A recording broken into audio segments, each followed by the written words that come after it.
Gabon, kalakariok. Gaur Euskal Herrian ahoz-aho dabilen gai bat jorratuko dugu kalakan. Deskafeinatua makinakoa ala sobrekoa. Koldo Goitia. Niretzat kafea kafeinari gabe hartzea txorakeri bat iruditzen zait, ez?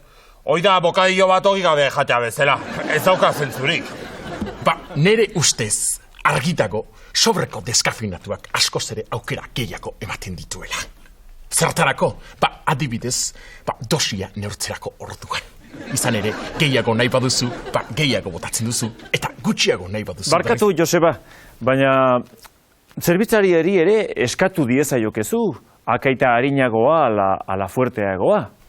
Eta zu ere mugazintezke, ez da bai da moderatzera zure iritzia eman beharrean, baina hemen arazo bat daukagu, eta da norberak bere lana egin beharrean, gustoago dula beste erenean muturra sartzea. Ondo da, Joseba Arregi. Jakin dezagun zein dan Marcos Zapiainen iritzia. Aurrera, Marcos. Nere ustez sobreko deskafinatua ez dugu ondo prestatzen.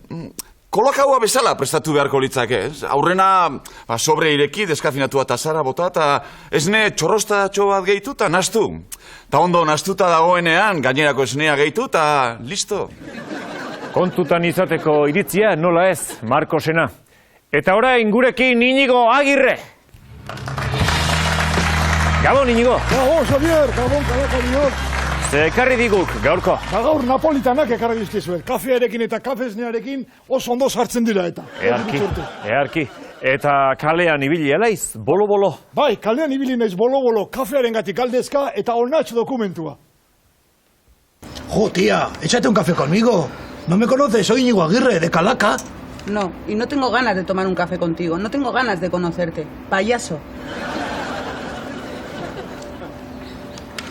Mila esker, Iñigo Agirre. Zorionak dokumentuarengatik. Mila esker, Xavier. Berriz arte. Naizon arte, Xavier. Fite arte, juntxa izan da. Euro, tio. Burro txutuk. Eta orain, jakin dezagun zer pentsatzen duen jendeak etxean. Aurrera, Amaia Artetxe. Gabon, Xabi!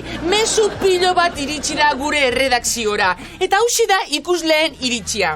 110 sobreko deskafeinatua hartzen dute.